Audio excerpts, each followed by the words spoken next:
I want to do a part 3 of this document, Trapped in a Black Box, Growing Terrorism Watch Listing and Everyday Policing. This is put out by the ACLU, and I'm going to begin with a video here. So,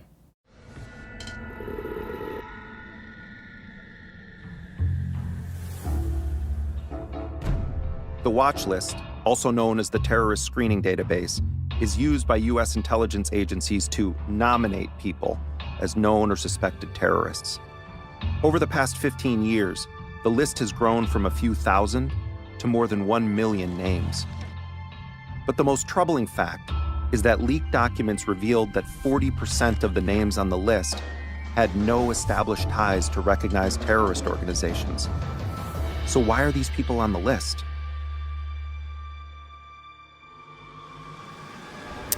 okay, that is the question that I want to answer here as we go through this document. This is the document put out by the ACLU, looking at paragraph 4 here, Encounters with Law Enforcement. It says the documents obtained through FOIA litigation, along with other publicly available documents, show the following about law enforcement officers' encounters with watch list individuals. Now, keep in mind, this has to do with the encounters, and I took the word watch out and I put targeted individuals, because I do believe that these represent the encounters with targeted individuals. All right, it goes on to read there, when local law enforcement encountered an individual on the KST, such as a routine traffic stop, and the officer runs a search of the individual's name in the NCIC. Now, keep in mind, the NCIC stands for the National Crime Information Center. So you're going to see a lot about the NCIC. And keep in mind that this is the national, representing the United States. This is not outside the United States. The NCIC represents the National Center or the National Crime Information Center. NCIC database. Okay, the officer ordinarily receives an NCIC hit showing that the individual had been watch listed as a terrorism suspect.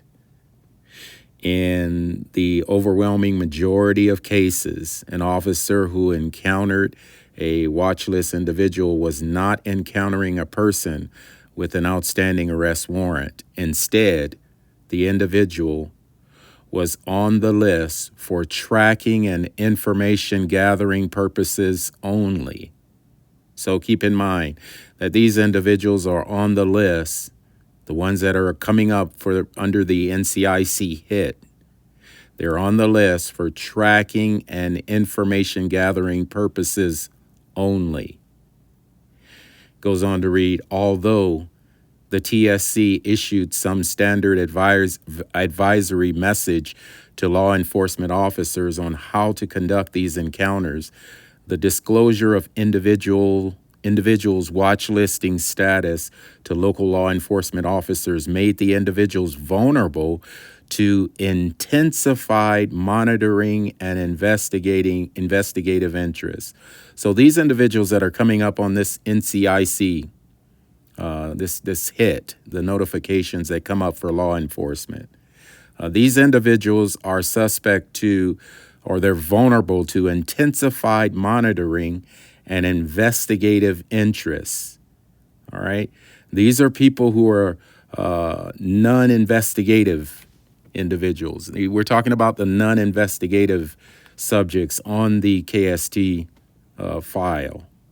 It says between December 2003 and May 2007, individuals in over 40% of all encounters that were referred to the TSC call center were a false match or were not actually on the watch list. So 40% of the individuals that were on the between 2003 and 2007, 40% of the individuals that came up to the TSC call center, they were actually not on the watch list, but they were being watched. All right. I want to go over the encountering process because I think this is important. It says when a local officer queries the NCIC, that's the National Crime Information Center, about an individual who is the subject of an entry in the KST file, the officer generally receives a message through the NCIC about the individual, right? And once he receives this message, he goes on to say entries in the KST are categorized by the type of message or handling code that the NCIC returns to the querying officer. As of 2009, KST utilizes 3 separate handling codes described in detail below. Handling code number 1 for subjects with arrest warrants, handling code number 2 for subjects who are slated to receive DHS detainers, and then handling code number 3 for all the rest. Now, I want to go over handling code number 3. I'm going to kind of skip through it. If you want to look at handling code numbers 1 and 2, I would invite you to go ahead and download the document and read through it. It goes on to read there, the vast majority of the KST entries appear to have been handling code number 3. Now, I want to emphasize that. Handling code number 3. It says this is the catch-all category. So handling code number 3 seems to be the predominant handling code when law enforcement meets or encounters someone on the watch list. And again, these are individuals who are local, national entries. These are individuals who live in the United States of America. It says, as of March 2007, 96.8% of the VGTOF entries were handling code number 3. 0.5% were handling code number 2, which are detainers.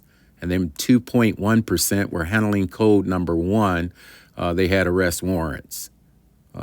The remaining 0.6% of entries were others, presumably meaning silent hit entry. We'll go over the silent hit entries. It says, thus, it appears that the KST in practice has primarily identified and tracked the whereabouts of its subjects and very rarely has resulted in arrests or detention. For the vast majority of subjects, which fall under handling code number 3, KST has acted as an information collecting tool for the TSC. So the vast majority of the individuals who are on the KST file, they fall under handling code number 3, and the vast majority of them have not been subject to arrest or detention, and the vast majority of them are individuals who law enforcement or the F-boys are just collecting information on. It says in 2006, in a 2006 meeting of the NCIC Advisory Policy Board, the director of the TSC stated that the VGTOF's purpose is to ensure that for the very first time, state and local officers had some ability to know that someone they pulled over could be on the watch list, prompting the local officer who encountered someone on the watch list to call the TSC and provide the TSC with additional information about the subject. The TSC's practice has been to record such information using a tool called the Encounter Management Application, which was implemented in July 2004 and contains records of all encounters since the TSC became operational. Information gathered from the encounter is analyzed and used to enhance the existing watch list records, which the intelligence community uses as to assess threats and to conduct investigations. All right, continuing, I'm going to kind of skip down to the middle part of the paragraph there where it says, for domestic encounters. For domestic encounters, the F-boys must be consulted prior to taking any action based on encounters with a person who is a positive match or with known or suspected terrorists. And again, I want to encourage you to kind of look through this paragraph here. I want to kind of skip forward to look at the actual handling code number 3. This is in the document where it talks about the handling code number 3.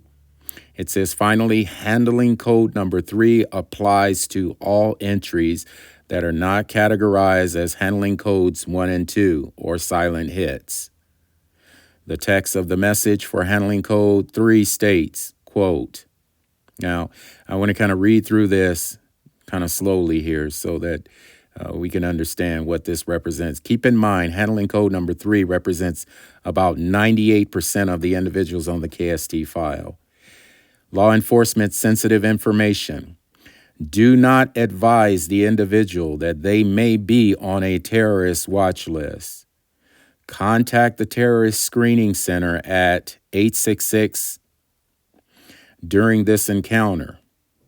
If this would extend the scope or duration of the encounter, contact the TSC immediately thereafter. If you are a Border Patrol officer, immediately call the NTC.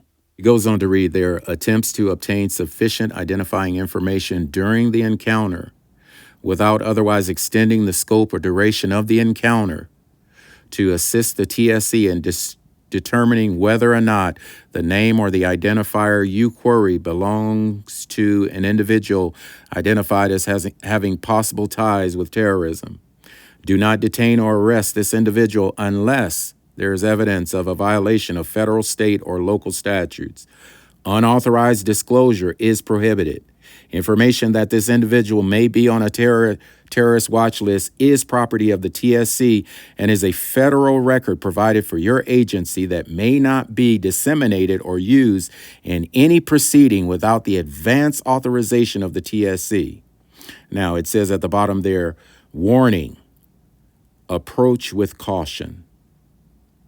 Warning, approach with caution. You can see that this is very serious. Now, keep in mind, this represents 98% of the individuals who encounter law enforcement who are on the KST file. All right, it says this message makes it clear that the querying officer should attempt to identify, but not to arrest or detain the individual. It also states that the officer may contact the TSC after letting the individual go to avoid extending the length of the encounter. I don't believe that this happens with every TI that's encounters law enforcement. It says the 3 handling codes above were in operation as of 2009, but it is not clear if they continue to contain the language and the format listed above. In the past, some handling code messages contained a stronger warning against using the VGTOF hit as grounds for search and seizure. It says, warning, standing alone, NCIC, violent gang and terrorist organization. File information does not furnish grounds for the search and seizure of any individual, vehicle, or dwelling. This warning appears to have been omitted from the most recent handling codes. The 2009 handling code lacked such specific instructions for law enforcement to ensure that they do not use the KST hits improperly to extend the scope of detention. Now, it goes on to read here at the bottom of the page, the documents related to the encounters with watch list people underscore that KST functions primarily as a means of tracking and monitoring individuals. And again, I want to emphasize that, guys. I mean, what we're reading and what we're talking about is basically a way by which the F-boys can actually monitor and track individuals without them knowing, number one. And number two, under silent hits, they're able to track them without the law enforcement knowing it as well. It goes on to say it is not aimed only at a legitimate and targeted need to apprehend actual known terrorists, and it carries the significant risk that innocent people will be subject to intense scrutiny or lengthy intrusive stops by law enforcement officers. All right, I'm going to end there. At this time, I'm going to insert a video put out by National Geographic where the journalist is discussing this process with the F-boys. What exactly can the government do to him, to any of us, whether we're on the watch list or not? As a journalist, my first hunch is to go straight to the source. Michael German is a former FBI agent who has experience with the terrorism watch list. What is the internal designation given to people who are on that watch list? Known or suspected terrorist. Do you need to be a known or suspected terrorist to be given that designation? No, you do not. There's plenty of evidence that people who were put on these lists were investigated for no reasons. So you're building this expanding pool of suspects based on little or no real evidence. What are the most extreme things that can happen to you if you end up in that system? There's so little transparency that we don't know all the ways that the watch lists might be used. So from a deprivation of rights standpoint, there's a lot you could lose. So I think a lot of people are not aware of this. What you're saying then is that at least some of our constitutional protections don't exist when we're in a border crossing or an airport coming back from abroad. Right. You might try going to the airport tomorrow and seeing how you do.